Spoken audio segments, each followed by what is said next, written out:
It's truly fascinating.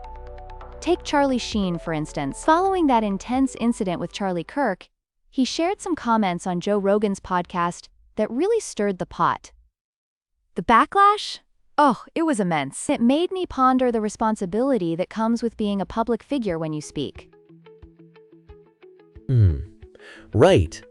Like, what do you think made his comments create such an uproar? I mean, not everyone has to agree with him, right? Exactly. Being in the limelight means your words carry significant weight. It's akin to standing on a stage, right? It's not just you speaking. You influence thousands, possibly millions. It's like tossing a pebble into a pond. The ripples can spread widely. Oh, wow, that's a great visual. But, what do you mean by the ripples? Are we talking about a playful splash, or more like, a massive tidal wave? In this situation, definitely a tidal wave. His remarks coincided with a national discourse on gun violence and public safety. Emotions were already running high, and when he, let's say, threw out some unsolicited controversial opinions, it ignited a real firestorm. So like, it's kind of similar to when someone throws a big party, and then someone blurts something really wild, and suddenly, you've got everyone bickering over the chips and dip? Absolutely, that's a fantastic analogy. The chips and dip represent those sensitive topics we often tiptoe around. There's always that one friend, the wild one, right?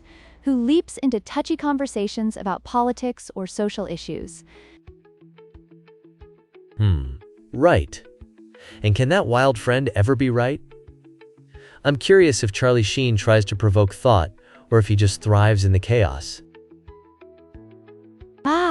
That's $1 million question. It's complicated. Many celebrities crave attention as a part of their persona. Then there are those who genuinely want to spark deeper discussions. However, often, that line of intention gets blurry. It's kind of like when you stir a pot too much, you risk, spilling it everywhere, right? So what's the balance? Exactly. You really don't want to spill anything, especially something hot and messy. The balance comes from knowing your audience and being self-aware. If Sheen had thought carefully about his comments considering the current emotional climate, he could have added something constructive rather than incendiary. So it's like being a chef? You've got to measure your spices and know when to turn down the heat? Exactly. Adding the wrong spice can ruin the whole dish. Just like conversations, we aim to foster dialogue, not a meltdown. Wow. And, do you think the long-term effects will be substantial for someone like Sheen after this? I mean, will folks still listen to him? That's the real challenge. In this digital age, our opinions can swing like a pendulum. While people might cling to dramatic moments, they'll also judge the content he produces moving forward. Think of the boy who cried wolf. A few more slip-ups, and his credibility could take a nosedive. Or like when a beloved sitcom star suddenly transforms into a villain in real-life drama? That could be tough. What happens with his fans? Exactly. It's like watching a soap opera unfold. Fans can swing from being incredibly forgiving to totally unforgiving. Their reactions will depend on whether they sense genuine remorse or if he's just courting controversy for views. So, are public figures facing more pressure in this social media era than ever before? Absolutely. The scrutiny is unwavering.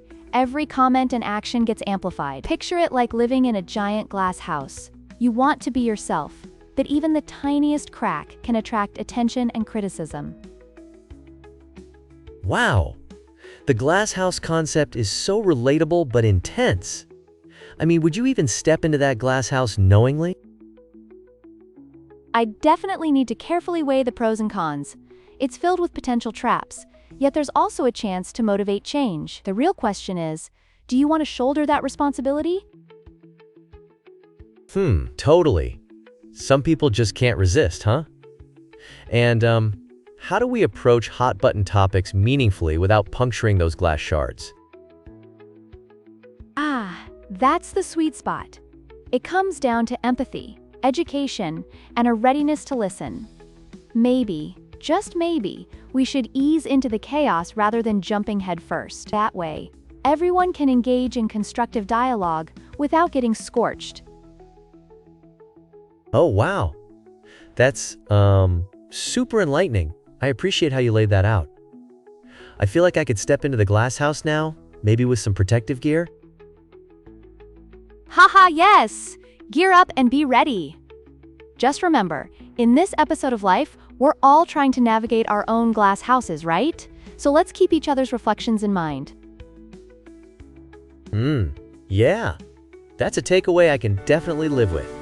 Thank you for that.